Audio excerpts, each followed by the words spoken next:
십자가는 참 중요합니다. 우리 교회에도 십자가가 걸려 있지만 십자가는 우리 그리스도인들의 상징이고 교회의 표시고 또 믿음의 아주 중요한 이정표죠. 그런데 사실 오늘 이 사도 바울이 고린도 교회에 편지를 보낼 때 그때 십자가는 결코 그렇지 못했습니다. 이 1세기 십자가는요, 가장 치욕스럽고 가장 저주받은 인생의 상징이었어요. 그래서 십자가는 세상에서 가장 무서운 죄를, 극악무도한 죄를 범한 사람들이 우리로 말하면 살인, 사형, 무기징역처럼 더 이상 더 낮을 수 없는 그런 형벌을 받은 사람들이 받는 벌이 바로 십자가였기 때문에 십자가에 대해서 말하는 것, 십자가에 대해서 듣는 것, 십자가를 보는 것 참으로 불쾌하고 피하고 싶은 그런 일이었습니다. 그러니까 사람들은 십자가 얘기만 하면 싫죠. 힘들죠. 그래서 우리가 복음 전도하러 갈 때, 복음을 전할 때 사람들이 싫어하는 건 안 좋은 일, 이해 못할 일이 아니에요. 당연한 일입니다. 왜냐하면 그들에겐 거리끼는 거거든요. 너무 불편해요. 그 당시에도 십자가는 그렇게 불편했습니다. 그런데 어느 순간부터 십자가의 이미지가 달라졌어요.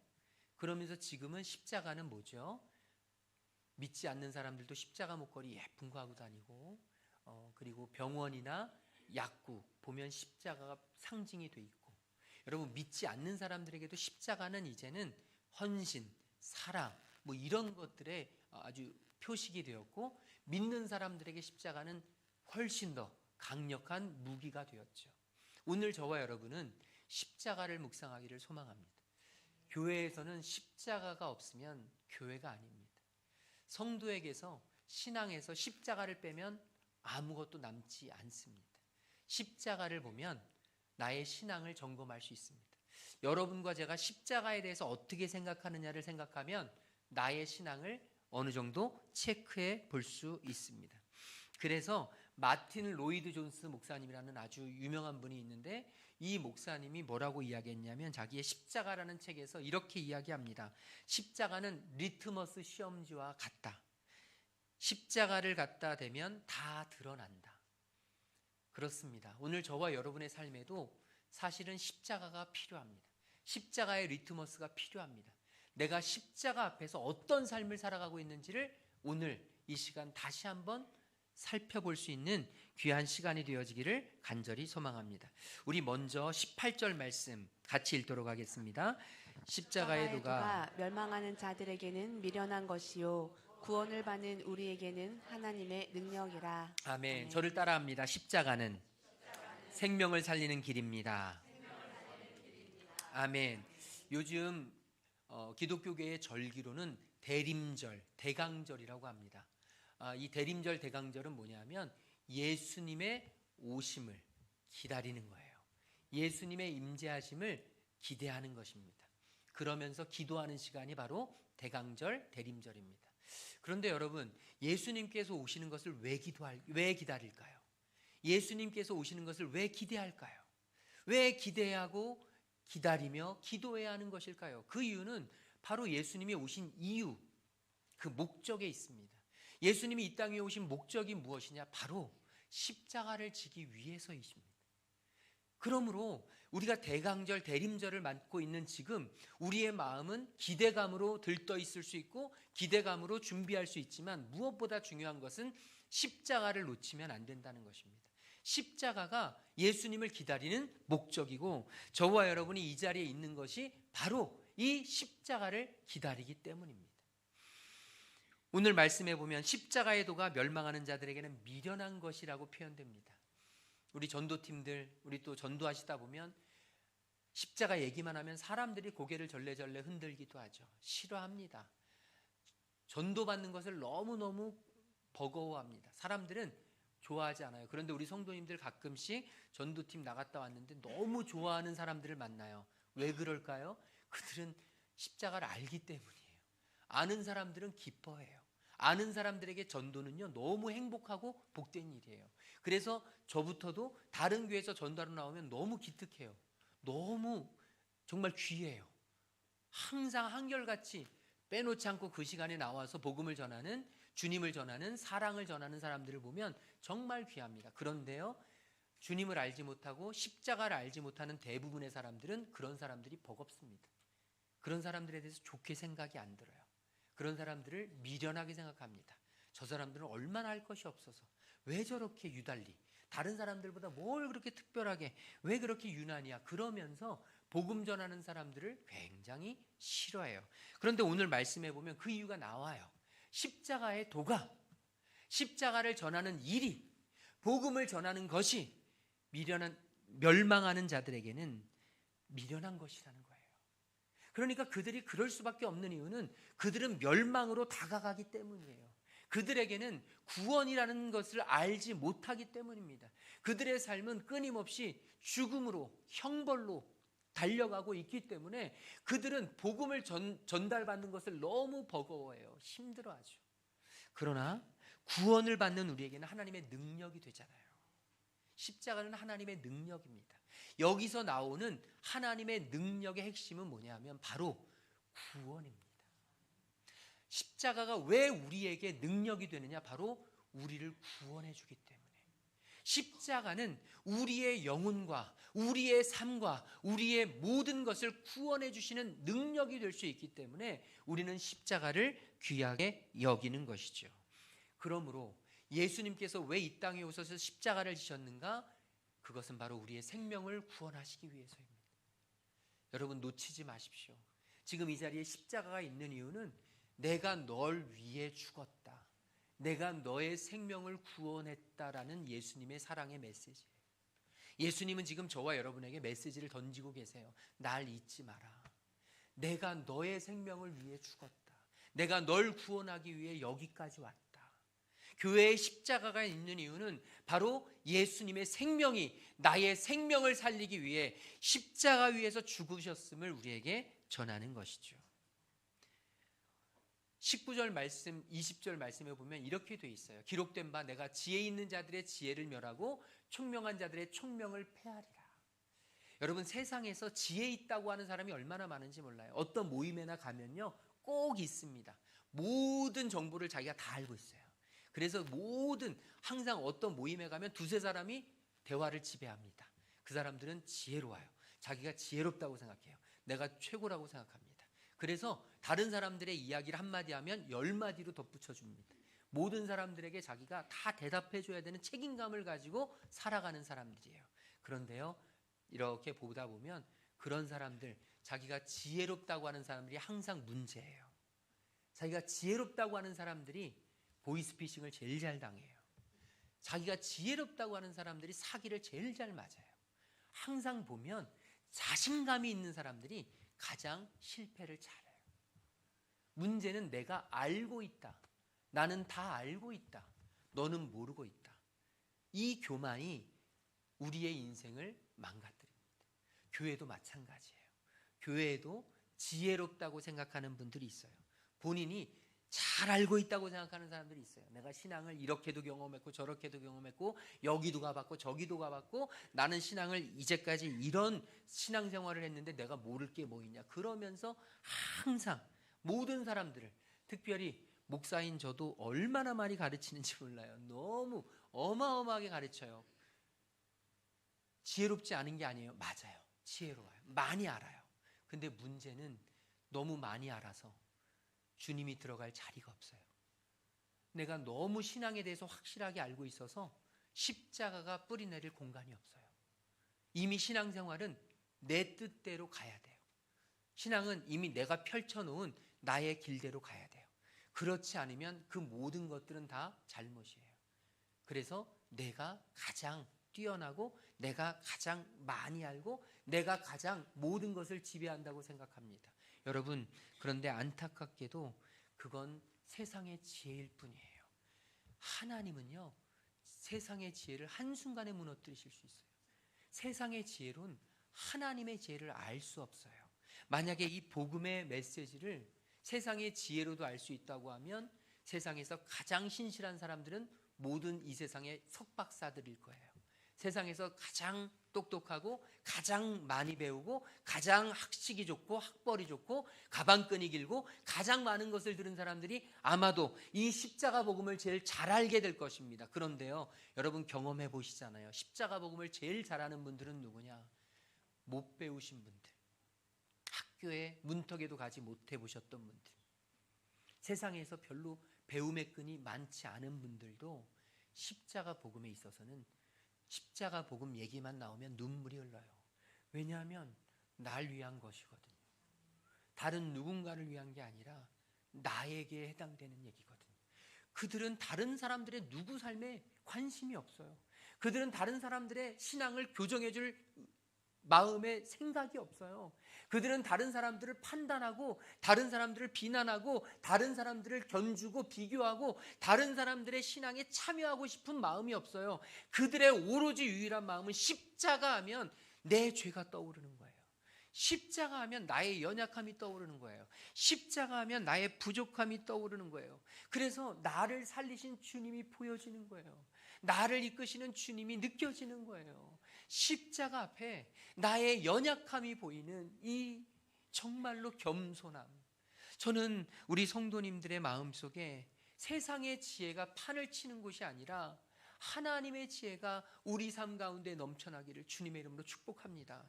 우리 교회가 세상적인 지혜로 뛰어난 사람들이 이끌어가는 교회가 아니라 하나님의 지혜가 인도하는 그런 교회가 되어지기를 주님의 이름으로 축복합니다.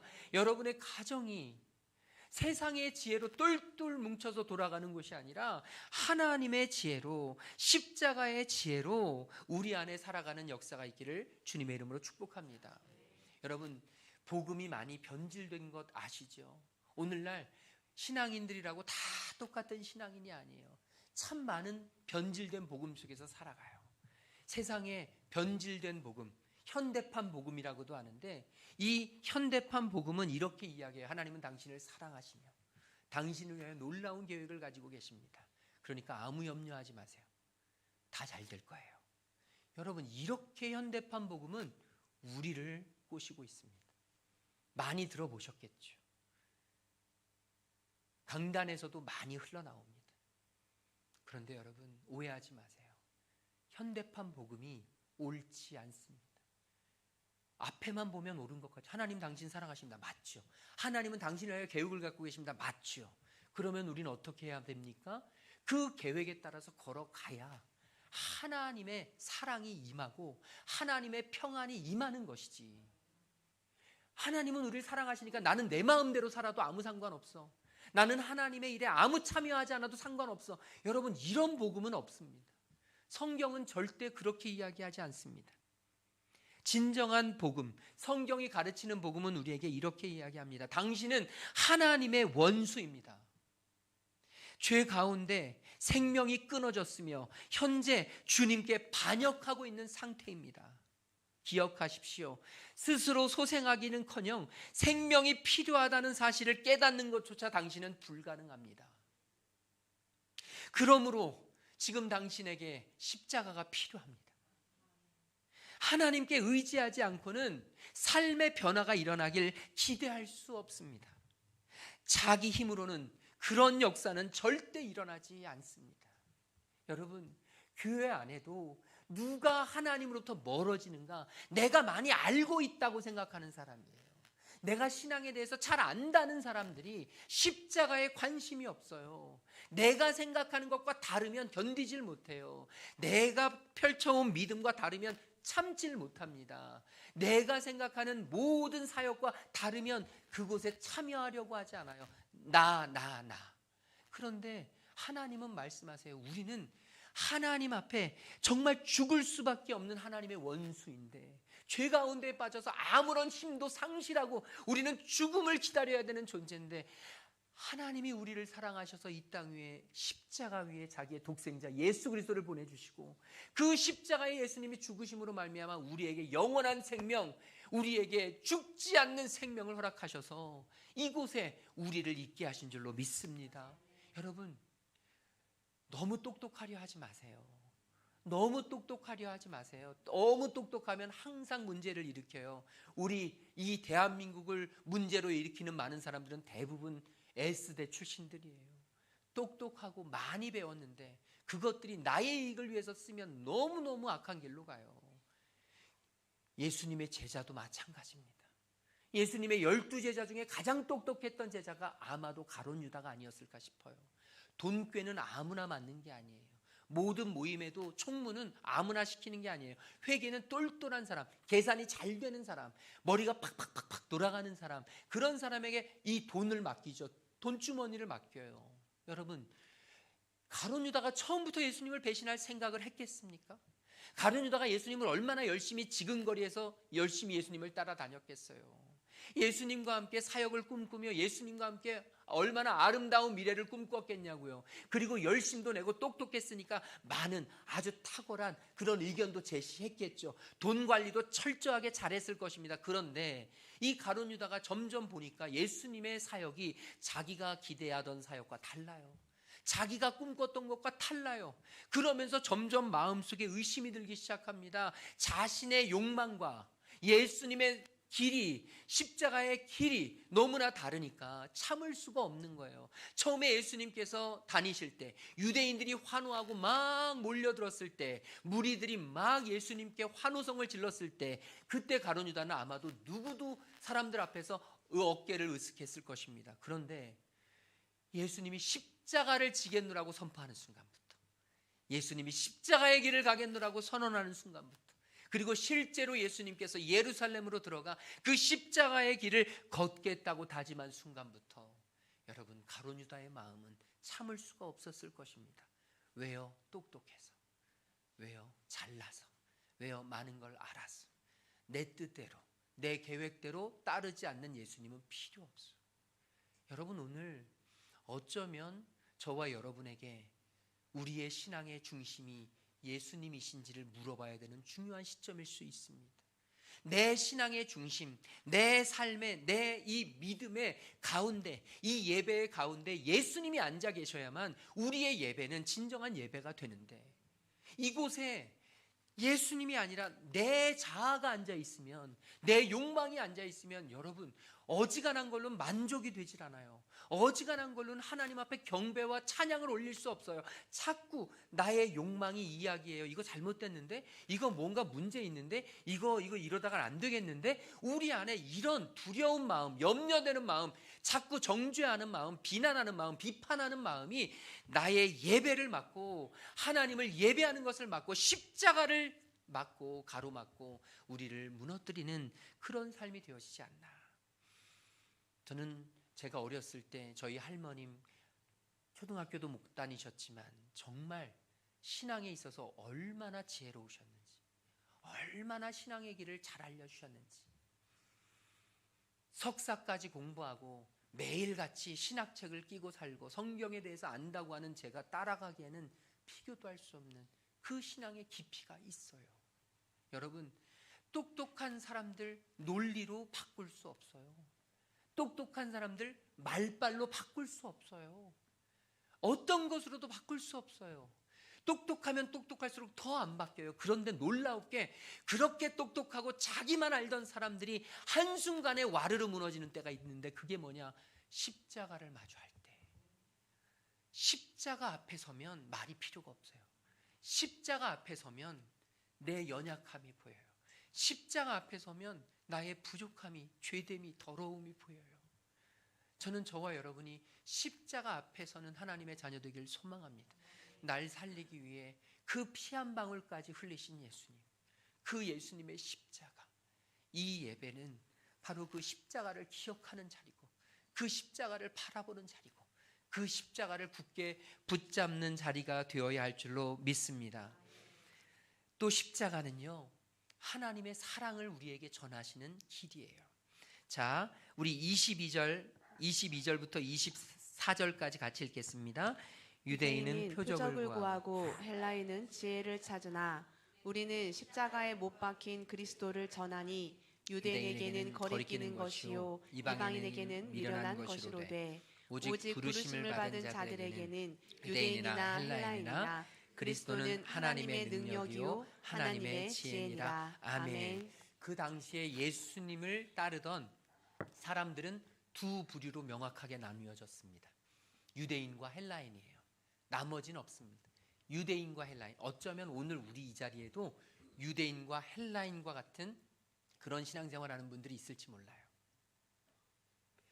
그리고 주님께서 우리에게 원하시는 신앙인의 모습은 그리스도인이 되라는 거예요. 유대인이 헬라인이 아니라 그리스도인이 되라. 여기에 보면 유대인은 표적을 구한다 그랬어요. 이 표적은 기적입니다. 그래서 여러분 복음서에도 보면 마태, 마가, 누가, 요한 복음 중에 유대인들을 위해 특별히 마련된 복음이 바로 마태복음이에요. 앞으로 마태복음을 보실 때 제일 많이 보시게 되는 것은, 여러분이 이렇게 느끼시게 될 것은, 마태복음에 보면 이적 기사가 제일 많습니다. 왜 그러냐 하면 바로 유대인들이 표적을 좋아하기 때문이에요. 유대인들은 기적을 보면 그곳에 하나님이 있다고 믿어요. 어쩌면 이 자리에도 유대인적인 신앙생활 하시는 분들이 좀 있을 수 있어요. 다시 말하자면 표적을 봐야 돼. 이 표적을 본다는 건 지금으로 말하면 사업이 잘 돼야 돼. 돈을 벌어야 돼. 무언가 계약이 따져야 돼. 어떤 시험에서 합격해야 돼. 승진해야 돼. 이런 일들이 내 안에서 일어나면 병이 나아야 돼. 그러면 내 안에 믿음이 생기는 거예요. 여러분, 표적이 나쁜 것 아니죠. 기적이 나쁜 것 아닙니다.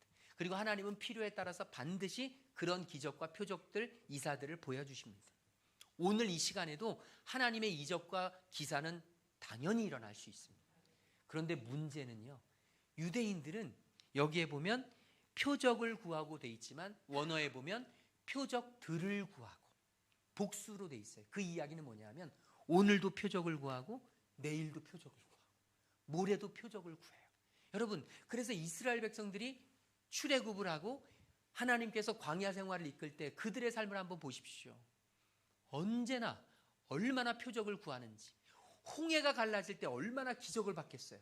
여러분, 이 홍해 갈라지는 것만 보면 난 다른 어떤 것도 이제 의심하지 않겠다. 하나님은 살아계시다 라고 외칠 듯 싶은데, 홍해가 갈라지는 것을 보고 3일 길도 재 가지 않아서 먹을 물이 떨어지니까 그때부터 불평과 원망이 쏟아지죠. 다시 하나님이 반석을 쳐서 물을 내게 하시니까 또 기적을 봅니다. 그런데 배가 고프니까 또 하나님께 원망하죠. 그러니까 또 기적이 필요해요. 그래서 하나님이 또 기적을 주시죠. 만나를 주세요. 먹을 게 필요하지. 그랬더니 또 그 기적을 보고 너무 행복하고 막 박수 갈채를 보내다가 또 불평하고 원망하죠. 왜냐하면 고기가 먹고 싶은데 밥만 먹으라는 거예요. 그러니까 하나님이 또 메추라기를 끊임없이 보내주셔요. 메추라기를 먹으면 또 살아날 것 같은데 또 불평, 원망, 끊임없는 기적을 보고 싶어하는 마음. 그런데 여러분, 우리에게도 그런 마음이 있어요. 자꾸 하나님을 확인하고 싶어요. 하나님은 분명히 살아계시다는 걸 경험했는데, 그때 그 어려웠던 순간, 그때 그 내가 하나님 앞에 구원받았던 순간, 하나님이 나와 함께 하셨던 순간, 하나님이 나를 이끌어 오셨던 순간, 하나님 없이는 살 수 없음을 내가 이미 경험을 해서 이제 하나님이면 충분하다 했는데 하나님을 또 잊어버려요. 자꾸 기적들을 구해요. 그래서 칼빈이라고 하는 종교개혁자는 이렇게 이야기를 했습니다. 그들은, 바로 유대인들입니다. 그들은 기적 자체에 빠져서 기적에 경탄했다. 그러나 그들은 어떤 기적에도 만족하지 않고 매일 끊임없이 새로운 기적들을 찾아 헐떡거렸다. 다시 말하면 유대인들이 찾았던 건 하나님이 아니에요. 유대인들이 쫓았던 건 복음이 아닙니다. 유대인들이 따랐던 건 십자가가 아니에요. 그들은 기적을 쫓았습니다. 기적을 따랐어요. 그런데 여러분, 여기서 기적은 뭐냐면 자기의 탐욕의 투영입니다. 자기 욕망의 발현이에요. 다시 말하자면 신앙생활이, 믿음 생활이 내가 중심이 된 거예요. 내 욕망을 채워야 제대로 된 신앙이고 내 욕망을 이루어야 제대로 된 하나님이시라는 거예요. 오늘 저와 여러분에게 이런 유대인들의 어리석음이 있지 않기를 주님의 이름으로 축복합니다. 오늘 우리에게 필요한 건 주님이에요. 십자가에 달리신 주님. 유대인들은 표적을 구하고 헬라인들은 지혜를 구하나 유대인과 헬라인은 찾는 게 달랐어요. 헬라인들은 논리를 찾고 이성을 찾고 배움을 찾고 끊임없이 우리 인간의 철학으로 다가가면 구원에 이를 수 있다는 생각을 가지고 살았어요. 그런데 하나님은 뭐라고 이야기하냐면 오늘 말씀 24절 23절 같이 읽겠습니다. 우리는 십자가에 못 박힌 그리스도를 아멘. 여기에 보면 십자가에 못 박힌 그리스도를 전하니, 여러분 십자가에 못 박힌 그리스도가 누구입니까? 바로 사랑의 하나님이세요. 완전하신 하나님, 세상을 창조하신 하나님이 십자가에 못 박히셨어요. 유대인들의 눈에는 이해가 되지 않아요. 이건 거리끼는 거예요. 메시아가, 하나님이 십자가에 못 박힌다는 거, 저런 형벌을 받는다는 건 이건 정말 저주스러운 일입니다. 신명기 21장 23절에 보면 나무에 매달린 자는 저주를 받은 자니라, 이런 율법이 있어요. 그러니까 유대인들은 이런 율법에 쩌들어 있었기 때문에 십자가, 나무에 달려 죽으신 예수님은 메시아가 죽어도 될 수가 없었어요. 헬라인들에게는 십자가는 너무나 큰 형벌이기 때문에 선지 주제의 하나님이 십자가에 달려 죽는다, 이건 말도 안 되는 이론이었습니다. 그러니까 유대인이나 헬라인이나 다 받아들이지 못하는데 사도 바울은 우리는 십자가에 달리신 주님을 전한다. 여러분 십자가에 달리신 주님이 누굽니까? 사랑하시기 위해서 오신 분이에요. 나를 사랑하셔서 나를 살리시기 위해서 오신 분이 바로 십자가에 달리신 주님이에요. 저와 여러분을 살리시기 위해 오신 주님이 십자가 위에서 마지막 피 한 방울 흘리시면서 지금 뚝뚝 떨어뜨리시면서 저와 여러분을 향하여 사랑의 이야기를 전해주고 계세요. 아들아, 딸아, 내가 너를 사랑한다. 내가 너를 사랑해서 이 마지막 피 한 방울까지 흘렸다. 여러분 복음의 본질은 바로 이것입니다. 복음의 본질은 우리를 위하여 자신의 모든 것을 주신 십자가 사랑이에요. 십자가 사랑보다 더 큰 복음은 없습니다. 여러분 십자가는 우리를 향하여 모든 것을 내쏟으신 하나님의 사랑입니다. 오늘 저와 여러분에게 이 십자가 사랑이 전해지기를 주님의 이름으로 축복합니다. 그래서 우리는요, 내가 싫어하는 사람, 내가 미워하는 사람, 내가 힘들어하는 사람, 내가 원수로 여기는 사람, 내가 용서가 안 되는 사람 수도 없이 많겠지만 여러분 그 사람들 앞에 내 가슴 속에 십자가를 잡아야 합니다.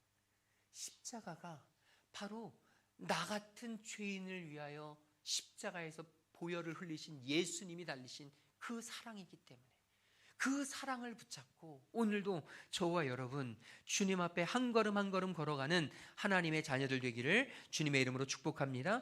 그래서 24절에 보면 오직 부르심을 받은 자들에게는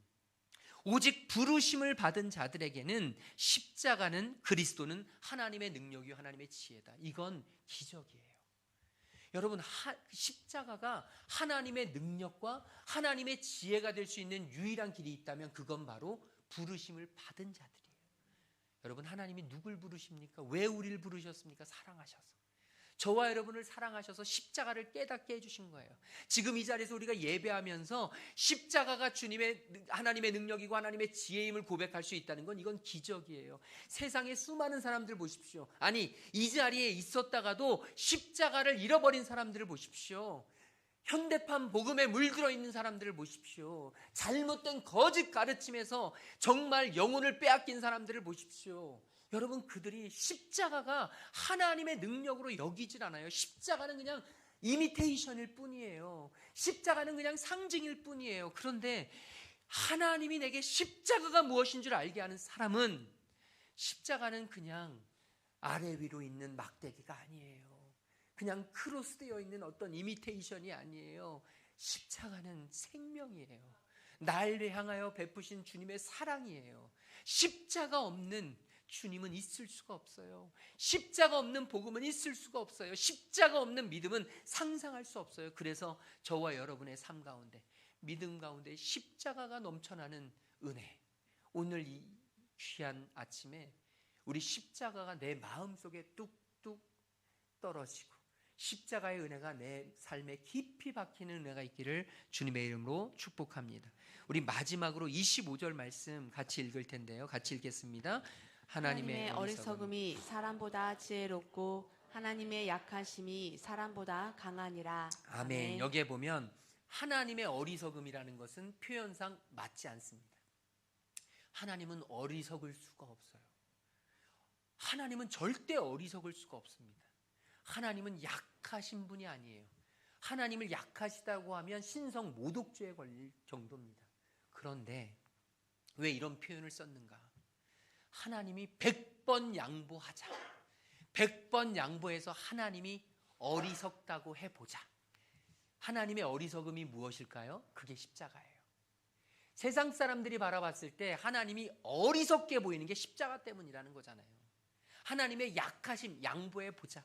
하나님이 약하신 분이 아닌데 그럼에도 불구하고 하나님이 약해졌다고 이야기해보자. 그게 십자가인데 그럼에도 불구하고 하나님의 어리석음이 사람보다 지혜롭다. 그게 십자가의 지혜입니다.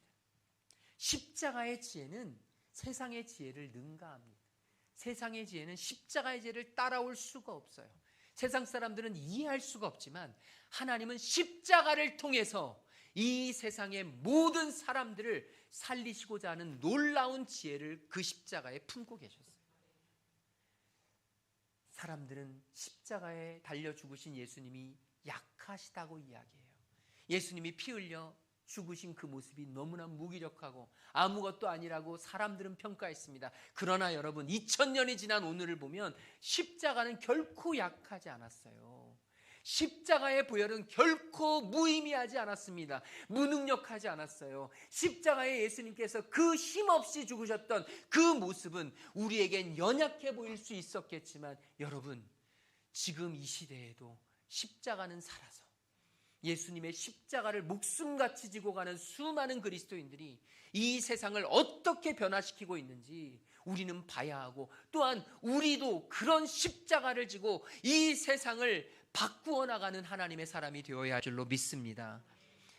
오늘 저와 여러분, 십자가는요, 예수님께서 우리에게 보이신 희생의 아주 중요한 모델이에요.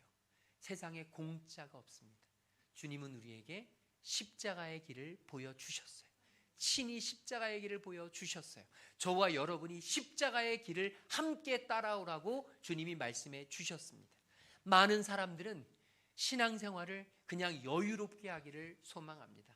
마치 유람선에서 즐기는 것처럼 그냥 아름다운 자연을 보면서 내게 할 수 있는 모든 것들을 누리며 살아가고 싶어요. 그런데 주님은 우리에게 말씀하세요. 너는 유람선을 타고 있는 관광객이 아니야. 너는 군용 수송선을 타고 있는 믿음의 군사야. 그리스도의 군사야. 유람선은 그냥 배가 떠 있으면 아무 데서나 즐기며 자연을 유유자적하며 놀 수 있지만, 우리는, 그리스도의 군대는 다르다는 겁니다. 가야 할 목적지가 있고 해야 할 일이 있고 임무가 있고 사명이 있습니다. 오늘 저와 여러분은 십자가의 군사로 이 자리로 부르심을 받은 줄로 믿습니다. 우리 교회가 존재해야 되는 힘은 여러분, 십자가의 군사가 되는 거예요. 우리가 유유자적하며 이곳에서 낭만을 즐길 그럴 여유가 없습니다. 십자가는 낭만이 아닙니다. 복음은 낭만이 될 수 없습니다. 복음의 길을 걷는 것, 십자가의 길을 지고 따르는 것은 여러분 낭만이 아니라 이건 정말로 전투요, 피 튀기는 사명입니다. 하나님은 오늘 우리가 사명의 삶을 살기를 원하세요. 복음이 울다라는 책을 제가 이번 주에 이 말씀을 준비하느라고 깊이 몇 번을 읽었는데, 이 복음이 울다라는 책은 데이비드 플랫이라고 하는 엘라바마주 버밍엄에 소재한 브루킬즈 교회 담임 목사가 쓴 책인데요. 이분이 굉장히 오래전에 또 하나의 책을 냈는데 굉장히 그게 우리 한국 교계에 센세이션을 일으켰습니다. 그게 레디컬이라고 하는 책이에요. 신앙에 있어서는 급진주의자가 돼야 한다. 하나님은 우리에게 조금 더 큰 사랑을 원하시는 게 아니라 우리 삶 전체를 원하신다. 저와 여러분이 조금 더 다른 사람들보다 조금 더 많이 섬기고 조금 더 많이 사랑하고 조금 더 많이 헌신하면 됐지가 아니라 하나님은 저와 여러분의 전부를 원하십니다. 그래서 레디컬이라는 책으로 굉장히 유명해진 분인데, 이분이 이제 책을 하나 더 냈는데 그게 복음이 울다라는 책이에요. 히말라야를 8일 동안 트레킹을 하면서 그 주변에서 일어나는 복음과 정반대되는 사건들을 바라보면서 안타까워하는 거예요. 하나님은 살아계신데, 복음은 살아있는데 왜 이들이 이처럼 비참한 일을 당하고 왜 이들이 이처럼 어려운 상황 속에서 살아가는지, 진짜 하나님의 사랑은 이곳까지 왜 흘러오지 않는지, 자기가 그 교회를 사임하고 이곳에서 정말 선교를 해야 되는지를 날마다 고민하면서 그렇게 기록한 책인데, 제목이요, 복음이 울다예요. 복음이 울다. 오늘날 복음이 너무 많이 퇴색됐다. 오늘날 복음이 너무 많이 현대판 복음으로 물들어 버렸다. 복음이 성도들 안에 마음의 위안만 주고 마음의 평안만 주지, 성도들 안에 도전과 사명을 던져주지 못하는 복음이 되는 것에 통탄하시면서 이 책을 썼는데, 그곳에서 어느 날 여행을 하다가 이제 누가복음 13장 14장의 말씀을 읽었는데, 거기에 제자도에 관한 이야기가 나오는데, 그 이야기를 읽다가 생각하게 된 것이 있는데, 그게 뭐냐면 존 스토트 목사님이라는 아주 유명한 그런 복음주의자 목사님이신데, 그분이 쓴 책의 내용이 생각이 났다는 거예요. 제가 읽어드릴게요. 존 스토트 목사님은 이렇게 썼다고 해요. 기독교의 풍경은 반쯤 짓다가 버려진 망대들의 잔해로 가득하다. 짓다가 마무리하지 못한 자들의 흔적들, 먼저 멈춰서 대가를 찬찬히 고민해보지 않고서는 딸을 생각하지 말라는 그리스도의 경고를 무시하고 무턱대로 따르는 자들이 여전히 너무 많다. 다시 말하자면 예수를 따르는 일이, 십자가를 지고 걸어가는 일이 어떤 결과를 가져올지 생각해보지 않고, 어떤 결과를 가져와야 하는지를 계산해보지 않고 그냥 무턱대고 주변에서 가니까 나도 예수 믿는 사람, 그러면서 같이 편승했던 사람들의 그 안타까움, 그 결과는 소위 명목상의 기독교라는 심각한 추문을 만들어낸다. 기독교 문명이 퍼진 국가들에서 수없이 많은 이들이 그럴듯하지만 얄팍하기 짝이 없는 기독교 허울을 입고 있다. 그들은 자신의 신앙생활에 약간만 참여한다. 존경을 받을 정도는 참여하지만 불편해질 정도로 참여하지는 않는다. 그 다음에 말이 저에게는 참 와닿았는데, 이 가슴 아픔으로 비수로 꽂혔는데, 그들의 종교는 부드러운 거대 쿠션이다. 오늘날 신앙생활하는 게 거대 쿠션이라는 겁니다. 부드러워서 촉촉해서 내가 누워서 자기에 편안하고, 내가 앉아서 TV 보기에 편안하고, 내 삶을 받쳐주고 내 삶을 어렵지 않게 해주는, 내 삶을 지켜주고 내 삶을 인도해주는 아주 부드러운 거대한 쿠션. 저는 잊을 수가 없어요. 여러분, 저와 여러분의 십자가의 복음이 이래선 안 되잖아요. 우리가 십자가의 복음을 지고 따라가는 우리의 삶이, 우리의 신앙생활이 그냥 쿠션이나 베고 누워서 편안하고 안락하게 팝콘을 먹으면서 영화 보는 정도로 가서는 안 되잖아요. 또 이렇게 이야기합니다. 그들의 불편하고 딱딱한 삶으로부터는 보호해주면서 그들의 편의에 맞게 위치와 모양을 수시로 바꿔준다. 냉소주의자들이 교회의 위선자들을 욕하고 종교를 현실 도피로 치부하는 건 당연한 일이다. 다시 말하자면 오늘날 하나님을 믿는 우리의 신앙을 거대하고 부드러운 쿠션 정도로 여기는 수많은 사람들에 의해서 하나님을 알지 못하는 사람들은 하나님을 따르는 자들을 비난하고 원망하게 만든다는 거예요. 저는 소망해요. 우리 안에 그런 신앙인이 하나도 한 분도 생기지 않기를. 신앙생활을 하는 것, 주님의 길을 걸어가는 것은 십자가의 길을 따라가는 길입니다. 십자가의 길을 따라간다는 것은 우리 위해 먼저 가신 주님의 희생의 길을 쫓아간다는 것입니다. 나에게로 와서 나의 멍에를 메고 내게 배우라. 주님의 멍에를 메는 일은 쿠션을 베고 누워서 영화 보는 수준이 아닙니다. 우리는 이제 팔을 걷어붙이고 다리를 걷어붙이고 우리는 주님의 일을 위하여 뛰어들어야 한다는 것이죠. 주님의 사명을 걸어가는 일에. 마지막 한 말씀만 더 드리고 마치려고 하는데요, 17세기 설교자 철로 역정의 저자가 있어요. 존 버니언이라고 하는 분인데, 이 목사님이 굉장히 젊었을 때 개혁적인 설교를 많이 하시고 천국에 대한 설교를 많이 하시고 회개하라, 천국이 가까웠다는 설교를 많이 하셨던 분이에요. 그런데 주변에서 많은 높으신, 많은 아주 영향력이 크신 그런 목사님들이 주변에서 계속 압력을 넣었대요. 이제 그런 설교 좀 하지 마라. 왜 자꾸 그런 설교하냐. 같은 신앙인인데도 그 하나님의 복음을 전하는 자를 감옥에 잡아다 가두겠다고 위협까지 했다 그래요. 그러니까 이 존 버니언 목사님이 속으로 그런 생각을 했다죠. 자신이 투옥이 되면 아내와 자식들, 또 그 자식 가운데는 시각장애인도 있었대요. 앞을 보지 못하는 자식들.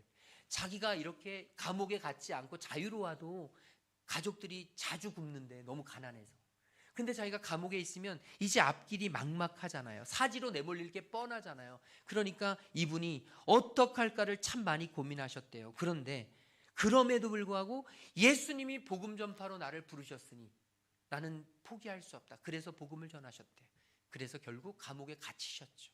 그 감옥에 갇혀서 다음과 같은 글을 쓰셨어요. 짧게 읽어드리겠습니다. 이런 곳에 가면 늘 그렇듯 아내와 불쌍한 자식들과 헤어질 것을 생각하면 내 살점이 뜯어지는 것처럼 고통스럽다. 처자식을 너무 사랑해서만이 아니라 나 없이 그들이 겪을 온갖 고난과 불행, 가난이 자꾸만 생각났기 때문이다. 특히 앞을 보지 못하는 자식이 가장 마음에 걸렸다. 그 불쌍한 아이가 겪을 고난을 생각하면 내 가슴이 갈기갈기 찢어졌다. 잘 들으세요. 저는 여기서부터 이제 제 마음속에 이 아픔이 있었는데, 하지만 생살이 뜯겨나가는 한이 있더라도 하나님께 모든 것을 맡겨야 한다고 스스로 마음을 다잡았다. 나는 아내와 자녀들의 머리 위로 우리 집을 무너뜨리려 하고 있었다. 하지만 반드시 해야 한다고 생각했다. 여러분, 우리가 신앙의 길을 제대로 간다는 것이 때로는 가족들에게 피해를 끼치기도 하고, 때로는 어려움을 주기도 하고, 때로는 아픔을, 여기에 표현에 의하면 집을 아이들과 아내의 머리 위로 떨어뜨려 버리는 것처럼 그렇게 깨어지는 아픔을 우리에게 가져올 수도 있어요. 신앙생활, 십자가의 길을 제대로 따라간다는 것이 우리에게는 너무너무 힘겨운 그런 상황일 수 있습니다. 하지만 우리가 기억해야 될 것은 하나님은 나를 그것을 위해 부르셨다는 거예요. 하나님은 저와 여러분을 그 십자가를 놓치지 않고 끝까지 붙잡고 나아가 나를 위하여 나의 생명을 구원하신 하나님, 나에게 사랑을 베푸신 하나님, 나를 위하여 희생을 치러주신 그 하나님을 놓치지 않고 걸어가는, 그래서 내가 하나님의 길을 믿음으로 따라가는 그런 사람이 되기를 하나님은 지금도 내게 원하셔서, 오늘 저와 여러분 그렇게 이 존 버년이 걸어갔던 것처럼 저와 여러분이 단순히 구경꾼의 신앙인이 아니라 진짜로 하나님의 그 사랑과 생명과 구원의 십자가를 붙잡는 하나님의 살아있는 신앙인들 되시기를 주님의 이름으로 축복합니다. 예수님, 주님은 제 삶의 전부이십니다. 주님이 원하시는 그것을 하고 싶습니다. 주님, 제 발걸음을 인도하시고 매 순간 저를 제 자아로부터 지켜주시옵소서. 제 신앙을 저의 편의에 맞게 변질시키지 않을 수 있는 믿음 허락하여 주시옵소서. 이 한 주 저와 여러분의 기도의 제목이 되기를 소망합니다. 하나님을 위하여 십자가의 길을 강하고 담대하게 지고 갈 수 있는 이 한 주, 나는 십자가의 사람입니다. 나는 십자가의 사람이 되겠습니다. 이 결단하고 나아가는 우리가 되기를 주님의 이름으로 축복합니다. 우리 옆 사람에게 십자가의 사람으로 삽시다. 우리 인사 나누겠습니다. 우리 다 함께 자리에서 일어나셔서 찬양할 텐데요, 십자가라는 찬양이에요. 무엇이 변치 않아 내 소망이 되며 무엇이 한결같아 내 삶을 품으리. 우리 이 시간 오늘 받은 말씀을 생각하면서 하나님 십자가의 사람이 되겠습니다. 우리 이 찬양들과 함께 기도하며 나아갑니다. 무엇이 변치 않아, 무엇이 변치 않아 내 소망이 되며 무엇이 한결같아 내 삶을 품으리. 그 누가 날 만족해 해 내 영이 쉬며 그 누굴 기다려 내 영이 기쁘리.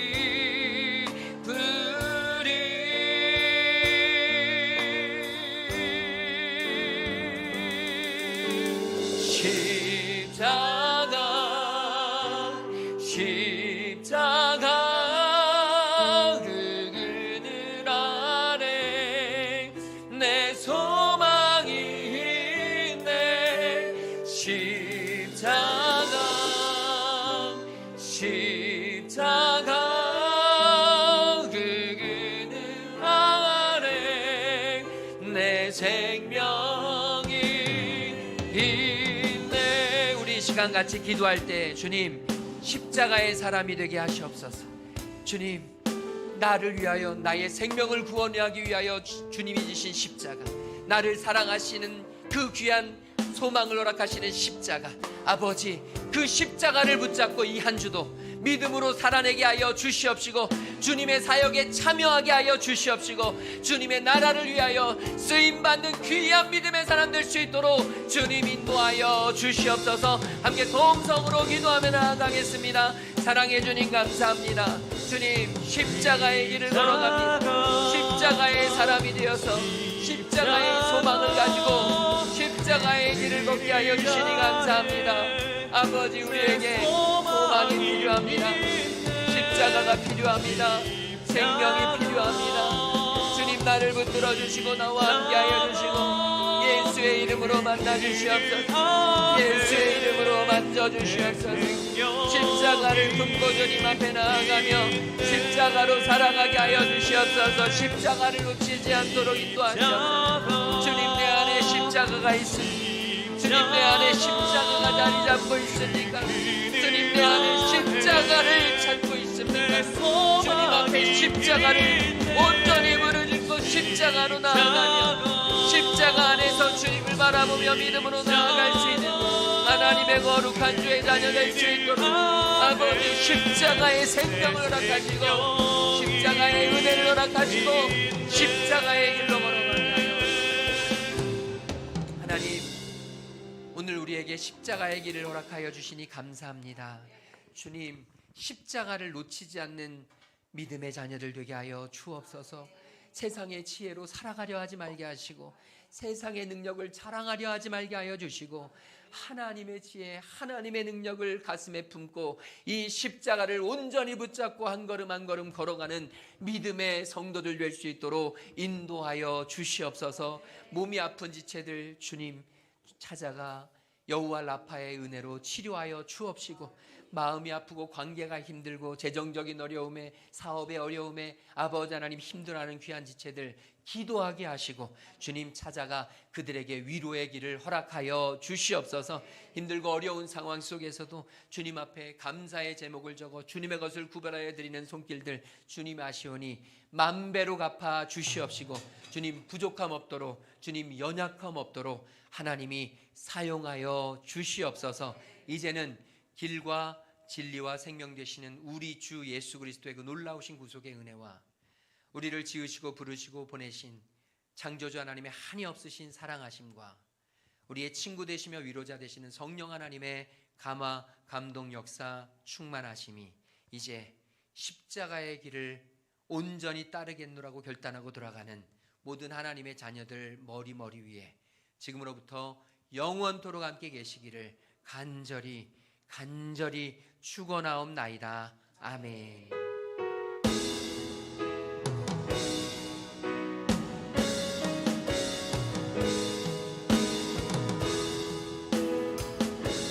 찬양합니다.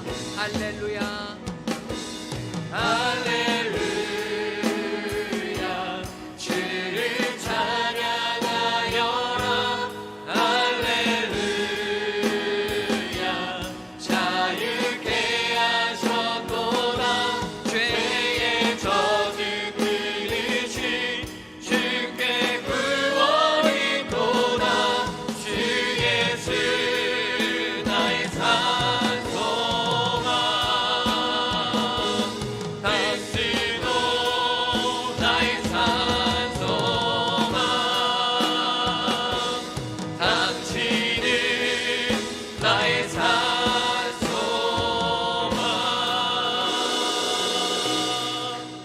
한 주도 십자가로 승리하시기 바랍니다.